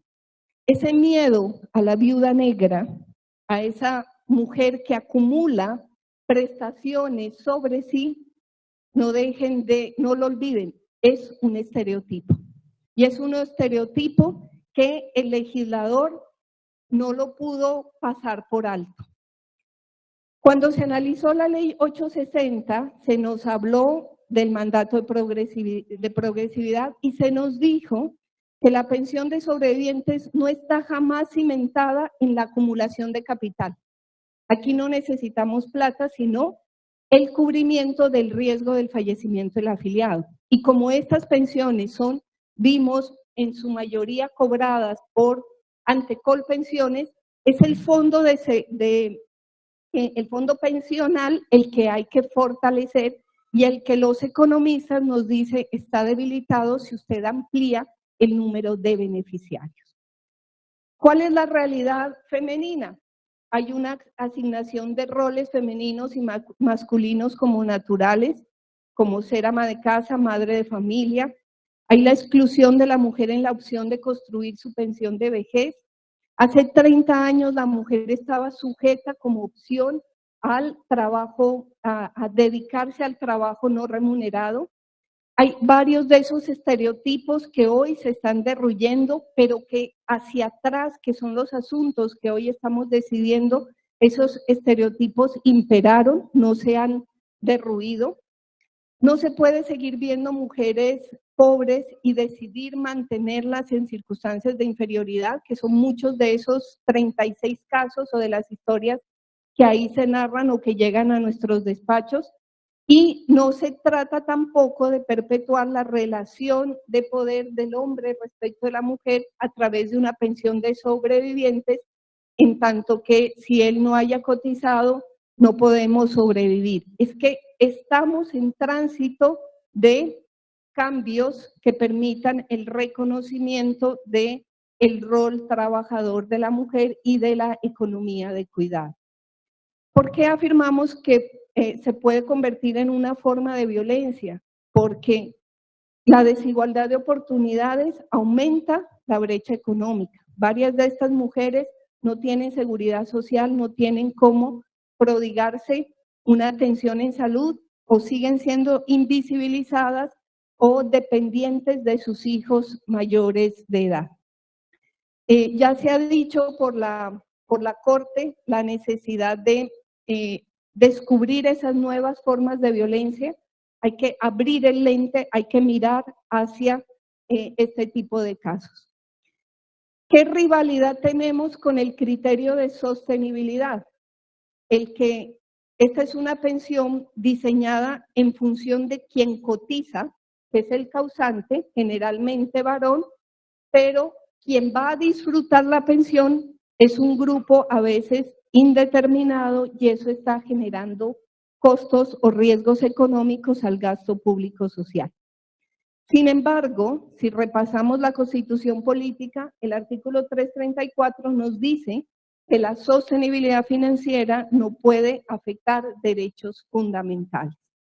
Ese criterio entonces de sostenibilidad, definido como la eficiencia a nivel de recursos o la mejor distribución de los escasos recursos que hoy sabemos tiene el sistema de seguridad social, debe armonizarse de alguna manera. Y aquí conecto con lo que nos explicó el doctor Oliver, el principio de la condición más beneficiosa. ¿Por qué traer un sistema derogado? Un sistema que rigió por allá hasta 1994 para resolver situaciones del año 2003.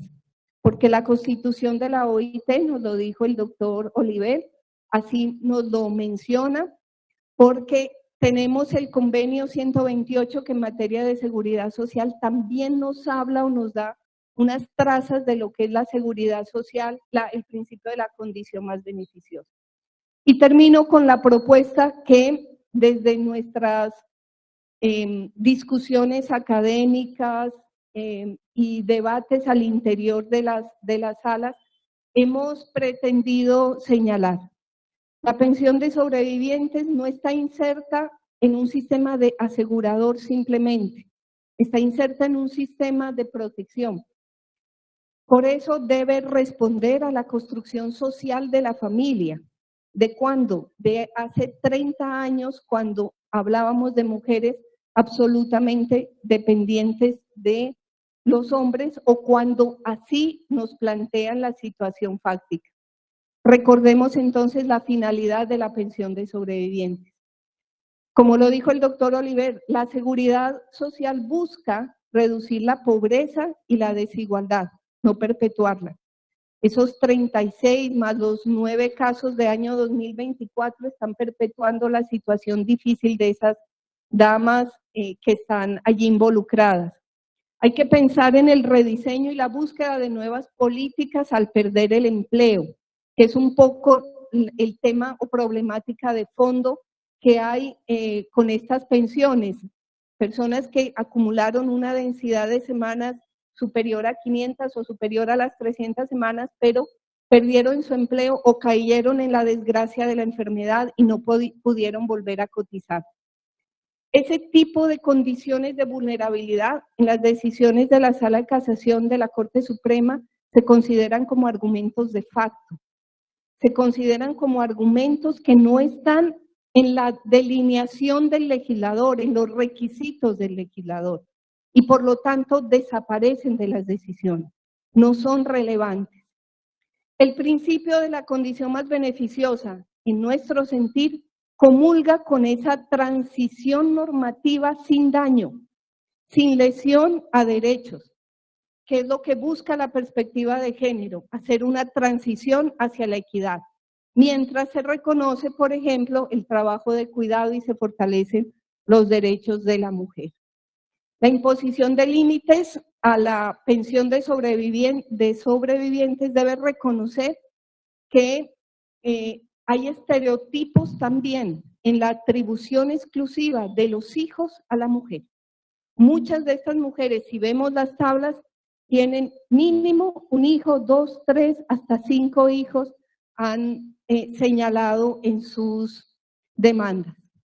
El test de procedencia, ¿por qué? Porque desde la perspectiva de género puede ser complicado, porque riñe con la dignidad de la mujer.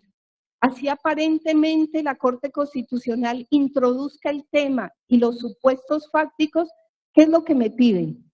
Que sea viuda, pobre y ojalá con otras condiciones de riesgo, como nos la dice la SU 005, analfabetismo, vejez, enfermedad, pobreza extrema, ser madre, cabeza de familia, desplazamiento, afectación del mínimo vital, dependencia, desempleo, e imposibilidad de cotizar o enfermedad del causante y haber, además de todo esto, sido diligente en mi reclamación. Es decir, que haya sido una mujer absolutamente despierta, absolutamente consciente, en condiciones de pauperización para atreverme a buscar un abogado y reclamar mis derechos. Eso no gusta del test de procedencia.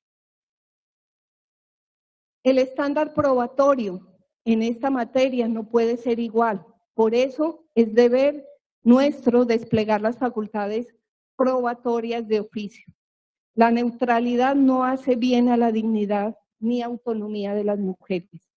Negar el derecho, en mi criterio muy académico y ya judicial, como lo ha anunciado el doctor Oliver, no puede ser la opción.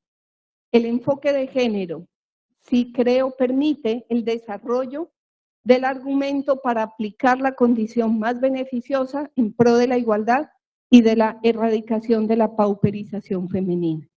Es una invitación la que hacemos. Miremos con otros lentes este tipo de casos, pongámonos el lente femenino y analicemos la realidad que hoy se oculta o frente a la cual solemos ser miopes. Muchas gracias.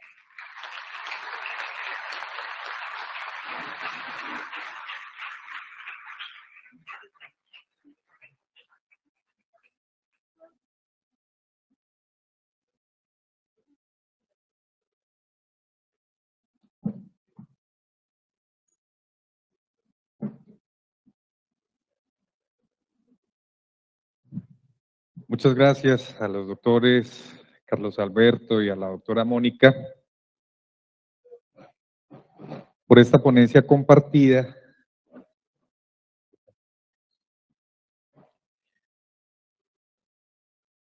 Y por último, Entonces muchas gracias, doctor.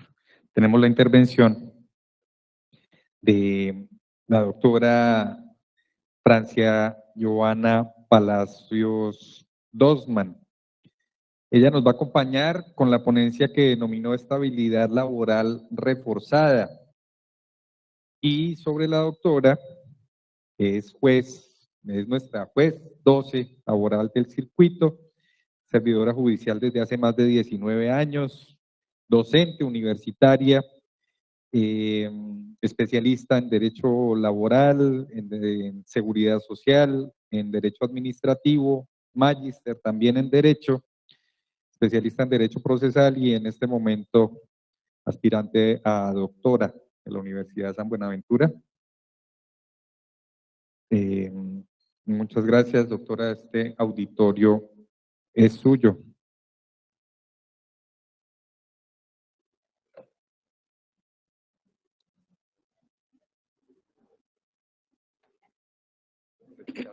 No, yo creo que estoy bien. Muy buenos días para todos. Muchísimas gracias por estar aquí, tanto presencial y virtualmente. Le agradezco muchísimo al magistrado Fabián, presidente de la Sala Laboral del Tribunal Superior Judicial de Cali, por esta oportunidad de compartir con ustedes. Mi ponencia es relativa a la estabilidad laboral reforzada y voy a tratar de resumir en 20 minutos lo que llevo 2 años estudiando para mi doctorado. Entonces ahí me tienen un poquito de consideración. Bueno, lo primero que quiero mostrarles es que nosotros, en el argot jurídico, hemos utilizado el término estabilidad laboral reforzada y estabilidad ocupacional reforzada sin ninguna discriminación. Y entonces queremos meter en una sola bolsa todas las situaciones. Pero resulta que esos 3 términos son distintos, no solo por el sujeto que es protegido, sino también por el alcance que tiene esa protección. Por regla general, todos aquellos que tenemos un vínculo regido por un contrato de trabajo o por una denominación legal reglamentaria, tenemos lo que se denomina la estabilidad laboral. Inicialmente, si vemos solamente el texto legal, esa estabilidad laboral implica que tengamos el derecho de permanecer en nuestro sitio de trabajo o en nuestras condiciones de trabajo mientras estén dadas las condiciones a través de las cuales nos contrataron. Pero la Corte Constitucional, en la sentencia T-796 del año 2013, agrega adicionalmente que aún cuando no medie la voluntad del empleador, deben seguirnos dando esas condiciones mientras no exista una causal objetiva que nos permita finiquitar el término. Por el contrario, la estabilidad laboral reforzada tiene sujetos específicos, es decir, por línea jurisprudencial se ha establecido cuáles son esos sujetos que en condiciones especiales merecen un amparo superior. Es decir, ahí ya no estamos todos, sino solo los que cumplen los requisitos legales y jurisprudenciales. Pero además de que hay sujeto específico, esa protección de estabilidad laboral reforzada no implica solamente que tengamos el derecho a permanecer en el cargo, sino que adicionalmente nos protege contra todo acto de discriminación. Es decir, que esa condición especial que tenemos no sea la razón de la terminación contractual. Y adicional a ello, nos dice la Corte en la sentencia T-320 del año 2016 a que podemos permanecer en el cargo no solo mientras estén dadas las condiciones del trabajo, sino que mientras nosotros tengamos esa protección especial. Es decir, obliga al empleador a continuar con esa relación para proteger esa condición especial y evitar que esa persona amparada por ese fuero se vea afectada en sus derechos fundamentales. Por el otro lado, la estabilidad ocupacional reforzada ya es un término que acuña la sentencia SU 049 del año 2017 y si bien es cierto, en esta sentencia la Corte Constitucional nos hace referencia específicamente al fuero de salud, que más adelante les voy a explicar, lo cierto es que define que la estabilidad ocupacional reforzada se aplica a las relaciones originadas en contratos de prestación de servicios, aun cuando envuelvan relaciones laborales no subordinadas en la realidad. Es decir, escapada de allí el contrato realidad, que es lo que conocemos cuando se dan los elementos, pero la contratación formal es otra. Entonces, en conclusión, estabilidad laboral reforzada para todos los del vínculo laboral, estabilidad general, la estabilidad laboral reforzada, sujetos especiales, y cuando se amplía a otras formas de contratación, ahí hablamos de estabilidad ocupacional. ¿Por qué es importante conocer esta diferencia? Porque conociendo la diferencia podemos reclamar de manera más efectiva los derechos. Si echamos en una bolsa general una persona con condiciones especiales, podríamos estarle cercenando la posibilidad de que su derecho fundamental sea protegido. Bueno, ahora les voy a contar cuáles son los fueros netamente legales y por qué utilicé esta denominación. Porque el legislador no solamente previó cuál era el sujeto, cuál era la condición y cuál era la protección, sino que adicionalmente determinó la vía por la cual se va a reclamar. Cosa diferente que pasa con los fueros que más adelante les voy a explicar, donde la jurisprudencia es la que ha modificado estas condiciones. ¿Por qué les traigo el fuero sindical y el fuero circunstancial? Porque tienen trámites distintos y protecciones distintas. Entonces, cuando el litigante, el usuario, no conoce estas diferencias, uno, utiliza la vía inadecuada y dos, reclama el derecho de manera indebida. ¿Qué sucede con el fuero sindical? Tiene un procedimiento especial, un procedimiento prevalente. Si tenemos fuero respecto de ordinario, prevalece el fuero. Si observamos normas procesales, el proceso de fuero sindical es mucho más corto. Entonces, lamentablemente he visto cuando se inicia por proceso ordinario y luego de varios trámites resulta que esa no era la vía. Entonces, es fundamental conocer que el fuero sindical tiene una acción especial de protección. Y vale la pena también señalar que esta protección es previa al despido. ¿Y qué significa esto? Que es el juez del trabajo el que califica esa falta o esa circunstancia que está alegando el empleador, origina la terminación.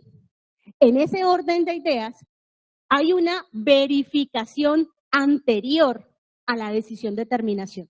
No puede el empleador simplemente finiquitar el nexo, sino que necesita una autorización. Y este fuero es mucho más amplio que la simple estabilidad laboral reforzada referida a la terminación del vínculo, porque implica también que las condiciones de trabajo no sean cambiadas sin esa autorización. Entonces, tenemos una cobertura mayor en las personas que disfrutan de fuero sindical. Ahora bien, el fuero circunstancial, que protege a aquellas personas de no ser despedidas, pero mire que aquí colocan un condicionamiento, sin justa causa. Entonces, bajo ese entendido, lo que no puede hacer el empleador durante la etapa de conflicto colectivo es despedir de manera injustificada. No es que en ese periodo no pueda iniciar procesos para verificar si hay incumplimiento, no es que en ese periodo no se puedan terminar contratos por el término.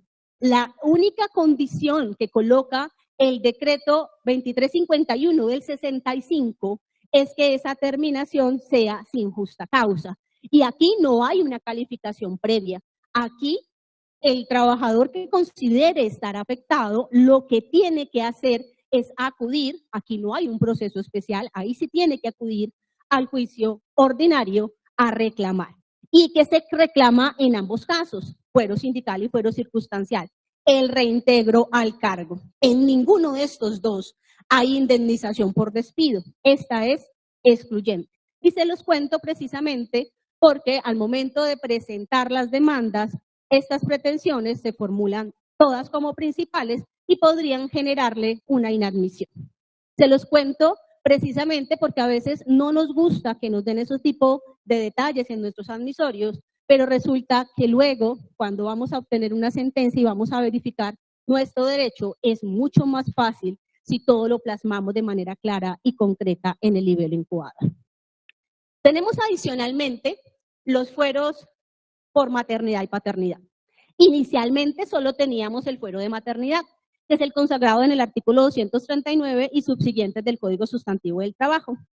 Inicialmente, con base en ese artículo, la mujer gestante no podía ser despedida sin previa autorización del Ministerio del Trabajo. Inicialmente, vuelvo y les reitero, esa protección solamente era para la madre, empezó tímidamente a mostrarse también como una protección para el padre por vía jurisprudencial. Pero, ¿por qué lo coloqué entonces dentro de los netamente legales? Porque actualmente la Ley 2141 del año 2021 ya plasma ese derecho. Entonces ya no solamente protegemos a la madre gestante en su periodo todo de gestación más sus 18 semanas de licencia y adicionalmente en lactancia, sino que protegemos a ese padre trabajador cuya pareja, su esposa, su compañera, esté en gestación o en las 18 semanas siguientes al parto de no ser despedido sin esa previa autorización. ¿Y qué les quiero contar de esa previa autorización? Si ustedes leen el articulado, esa previa autorización solamente va durante la gestación hasta las 18 semanas siguientes. ¿Qué significa? Aunque la lactancia actualmente, por la ley que les enuncio, ya es de 2 años y la protección es efectiva si en verdad la mamá es madre lactante, esa protección, cuando solamente estamos en periodo de lactancia, es decir, ya superamos lo que conocemos como licencia de maternidad, ya no hay permiso previo. Entonces, ¿qué significa? Lo que tiene que haber es una acción por parte de la trabajadora que considere que se ha visto afectada para reclamar su derecho. Entonces, tenemos una presunción de acto discriminatorio solamente en el periodo que abarca la gestación y lo que conocemos hoy como licencia de maternidad, que actualmente está en 18 semanas, y una inversión de la carga donde ya no hay presunción en ese periodo posterior a las 18 semanas y hasta los 2 años del bebé. Les reitero, solo si la mamá de verdad está haciendo la labor lactante. Vamos entonces ahora a unos un poquito más complejos que tienen una mezcla de ley y jurisprudencia. Y nos encontramos en el primero de ellos lo que conocemos hoy como fuero de salud, que también en algunas jurisprudencias podemos encontrar protección especial a personas en condición de discapacidad. Y utilizo el término discapacidad porque ese es el término que utiliza la Convención Americana. Aunque podría para algunos resultar incómodo el término, lo cierto es que esa es la denominación que actualmente existe y por eso hago referencia así. ¿Qué pasa con el fuero de salud?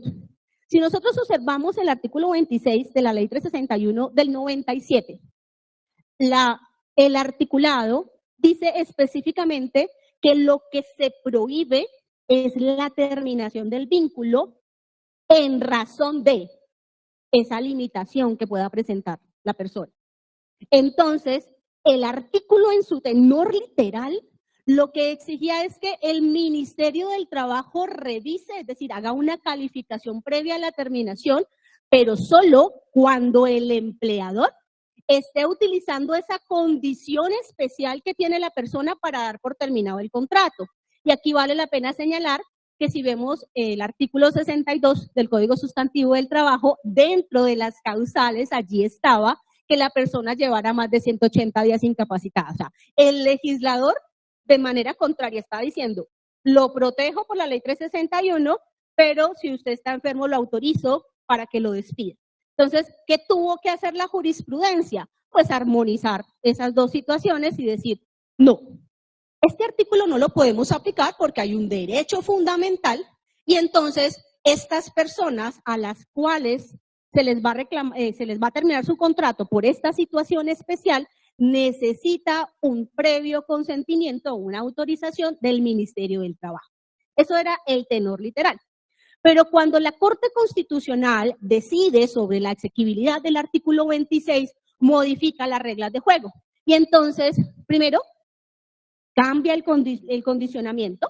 Nos está diciendo, no es simplemente una persona con discapacidad, sino que ahora cualquier persona que tenga limitación física, psíquica o sensorial tiene la protección. Entonces, elimina el porcentaje de pérdida de capacidad laboral, que ya les voy a explicar cómo lo manejó la Corte Suprema de Justicia, y adicionalmente le dice, no solamente vas a pagar la indemnización, que dice la ley en el artículo 26 que les estoy refiriendo, sino que va a ser ineficaz la terminación.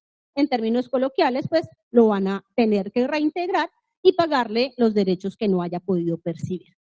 Entonces, aquí nace el primer cambio de criterio al decir hay una protección solo para las condiciones de salud y cuando se termina en esa razón verificamos a decirnos siempre hay que verificar. Aquí empieza uno de los desacuerdos que tuvo por muchos años con la Corte Suprema de Justicia. La Corte Suprema de Justicia inicialmente, porque en el año 2023 cambia su teoría, inicialmente nos decía la protección requiere un porcentaje de pérdida de capacidad laboral. Y entonces, si es inferior al 15%, no va a tener protección, mientras que la Corte Constitucional, como les venía mencionando, nos había dicho, por el solo hecho de la limitación, hay protección. Esa decisión la cambia la Corte Suprema de Justicia en la sentencia 1268 del año 2023, cuando amplía el criterio, aquí lo enfocan mucho al tema probatorio, pero en esencia lo que están diciendo es, si se demuestra que ese trabajador estaba en condiciones de limitación respecto de las actividades que debía desplegar, tiene protección. En que también tienen diferencias la Corte Suprema de Justicia y la Corte Constitucional en la labor del Ministerio del Trabajo. El Ministerio, según los términos de la Corte Constitucional, tiene que calificar todo. Y allí hemos tenido varios inconvenientes. Algunos inspectores emiten un acto administrativo diciendo, yo no soy juez, yo no puedo calificar una falta diferente al tema que a mí me atañe con el artículo 26 y entonces dejan en manos de la justicia ordinaria. Otros inspectores dicen, pues yo sí voy a calificar y entonces ellos hacen las veces de juez y determinan si esa falta era o no era viable y entonces si había lugar o no lugar a la terminación del contrato. ¿Qué dice la Corte Suprema de Justicia? El artículo implica que la protección sea que no se despida como un acto discriminatorio, es decir, lo que hay que verificar y la tarea del Ministerio del Trabajo es verificar si yo empleador me presento ante el ministerio a decir voy a despedir a este señor porque sus patologías impiden que él desarrolle la labor, entonces ahí vendría la tarea del ministerio a decir, le dio capacitación, le dio una reubicación, le organizó de tal manera su puesto de trabajo y sus condiciones que pueda entonces desarrollar la tarea y autorizar el despido. Eso nos lo dice la Corte Suprema de Justicia. En ese orden de ideas, si ubicamos la verificación, ¿cuál de las dos teorías es más garantista? Pues podríamos decir, Corte Constitucional es mucho más garantista, pero ¿cuál es la más realista y ajustada a la dinámica laboral? Pues la dinámica de la Corte Suprema de Justicia, bajo el entendido que el Ministerio del Trabajo no es juez. Entonces, colocar a un inspector de trabajo a hacer las veces de un administrador de justicia podría implicar que exista algún equívoco, alguna situación, porque es que la dinámica de una sede administrativa es totalmente distinta a la dinámica de una sede judicial y entonces estamos resolviendo algo fundamental por una vía administrativa. En ese orden de ideas, ya cada uno de ustedes decidirá a cuál teoría se acoge, pero lo cierto es que están planteadas las dos dinámicas. ¿Qué tenemos adicionalmente que controvierten la Corte Constitucional y la Corte Suprema de Justicia? El artículo dice que no se puede terminar en razón de la limitación, es decir, implicaría entonces que lo que se protege es que al trabajador, el empleador, no le finiquite su contrato. El artículo, en su tenor literal, no dice que cualquier forma de terminación va a estar prohibida.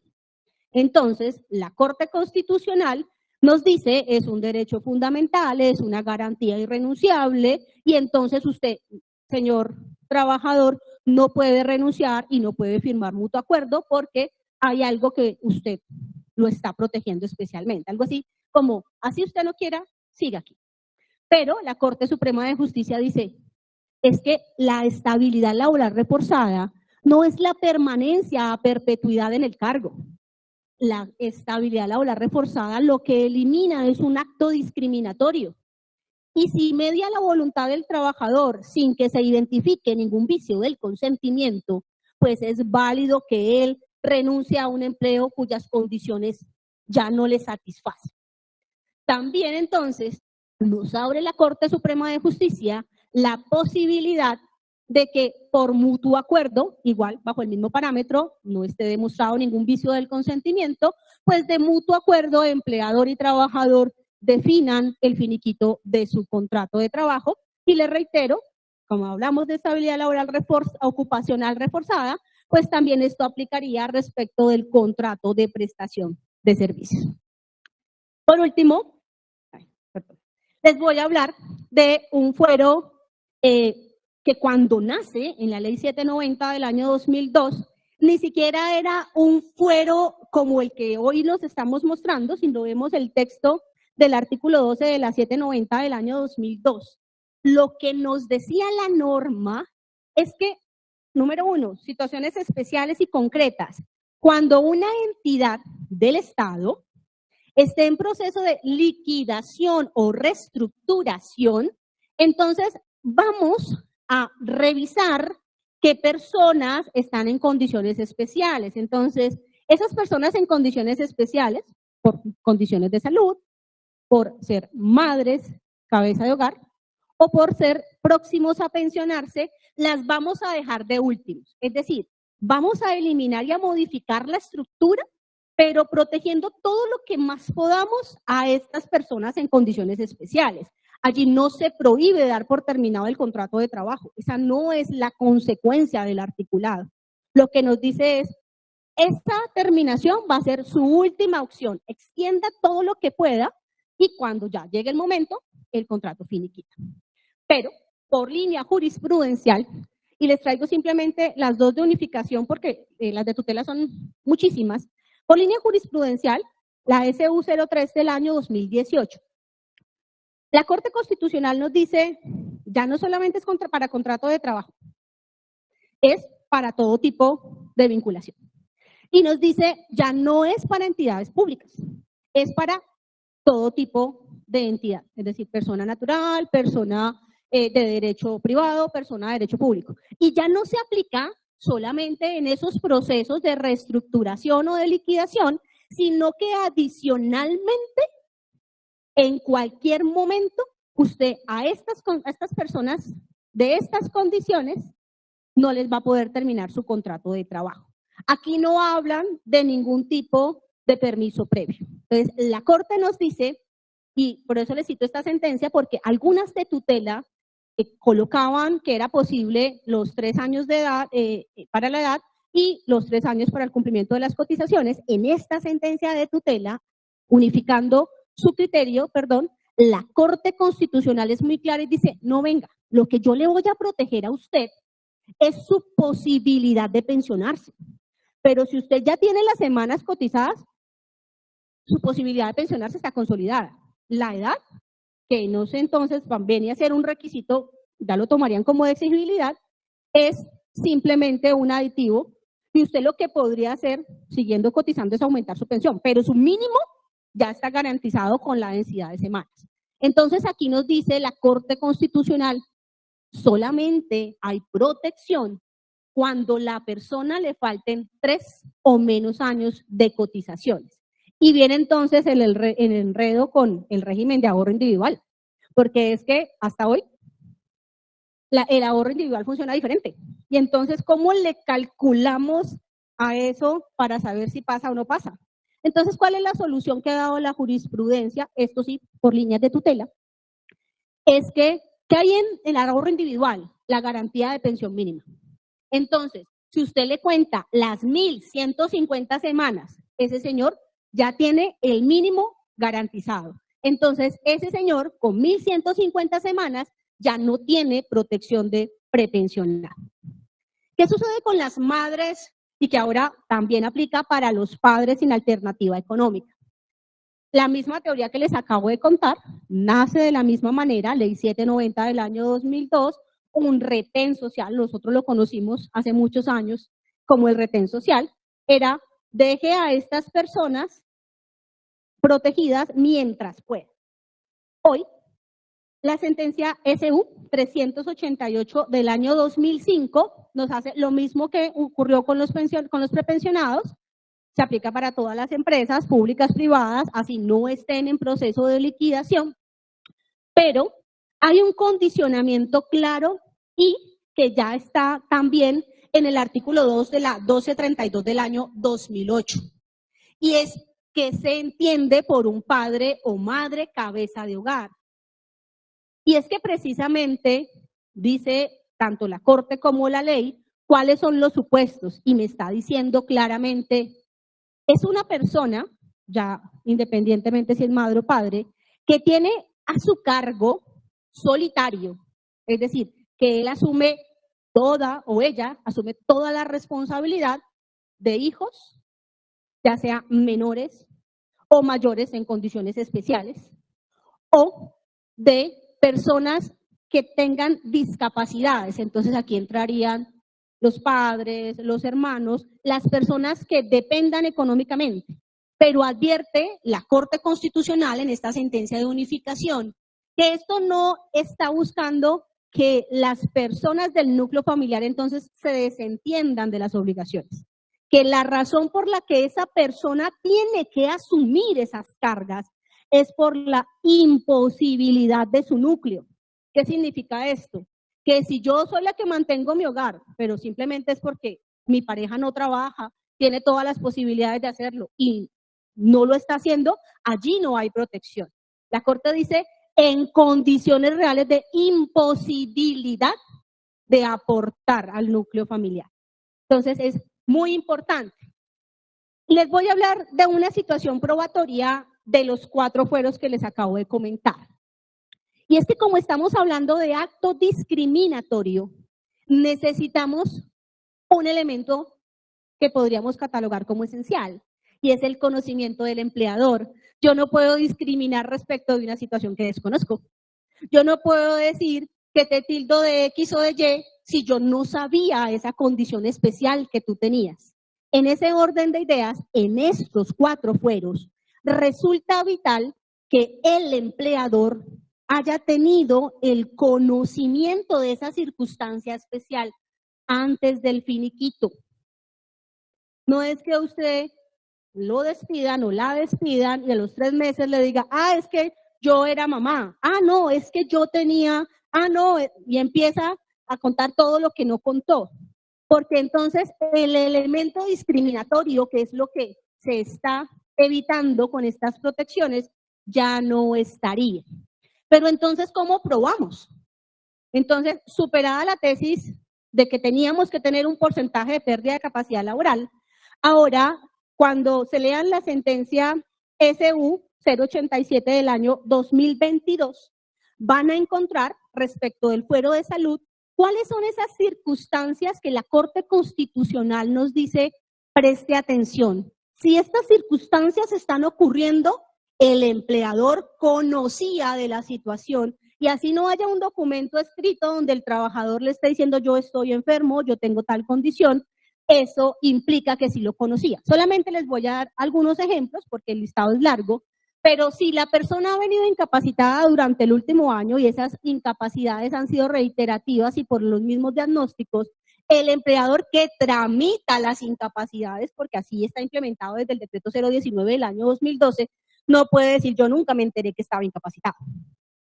Si la patología o la condición especial que tiene la persona deriva de un accidente de trabajo, pues difícilmente el empleador podría decir, yo no sabía que estaba enfermo si el accidente ocurrió conmigo. Si el trabajador ha pedido de manera constante citas, permisos para asistir a terapias, a tratamientos, pues también el empleador que lleva ese respectivo control no puede decir, yo no tenía la menor idea de que estaba enfermo, pero yo le daba permiso todos los miércoles a las 5 de la tarde para que fuera a la terapia. Entonces, esos elementos nos lo abre la Corte Constitucional y nos dice, así no haya un comunicado, así no haya un documento donde el trabajador haya informado, pues esto nos permite entender que el empleador sí conocía. Y es allí donde se activa la protección. En el caso de los prepensionables y de las madres, sí resulta necesario que el trabajador informe de esta situación, porque lo que dice la Corte es, salvo que la circunstancia sea muy notoria, pues el empleador no tendría por qué conocer esas situaciones especiales y en específico el tema del padre o madre cabeza de familia, porque esas situaciones usted generalmente no las ventila en todas partes, sino que hacen parte de su fuero interno y implica entonces que usted opte por contarlas o no contarlas. Y si usted nunca las contó, ese elemento de la discriminación se torna turbio. ¿Y qué implica que el empleador conozca estas situaciones especiales? Se invierte la carga de la prueba. Aplicamos algo que se llama la presunción del acto discriminatorio. Entonces, si yo no le dije nada a mi empleador, yo no puedo presumir como operador judicial que esa era la razón de la terminación. Mientras que si yo le avisé, entonces lo que se presume es que esa situación es acto discriminatorio. ¿Y qué implica? Pues que el empleador es el que va a tener que demostrar en juicio que esa persona se despidió por una razón distinta a su condición. Y entonces aquí, para los empleadores, pues eso de simplemente despedir y decir sin justa causa y le pago la indemnización, pues eso le va a implicar una complicación al momento de que ese trabajador reclame. ¿Y por qué va a implicar una complicación? Hablemos de los trabajadores del sector privado a los que se les aplica el Código Sustantivo del Trabajo. El artículo 66 dice que quien termina la relación de trabajo debe indicar las razones de la terminación en el acto del finiquito y que posteriormente no puede alegar nada más. Entonces, si el empleador despidió sin justa causa, indemnizó, sacó a la persona y la liquidó y hasta aquí nos vimos, pero días después le aparece su trabajador o trabajadora diciendo, aquí hay un acto discriminatorio, a ese empleador le va a quedar muy complicado probar si desde ya el legislador le está diciendo a usted después no puede decir otra cosa. Entonces, muchas gracias por su tiempo. Yo lo que he querido es simplemente darles tips.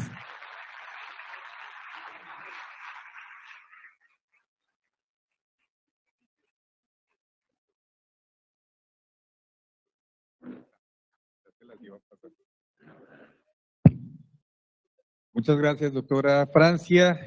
Nuevamente, gracias a todos los compañeros magistrados, magistradas, jueces, circuito, municipales, empleados, los abogados, a los estudiantes, a todos los que nos han acompañado en la mañana de hoy.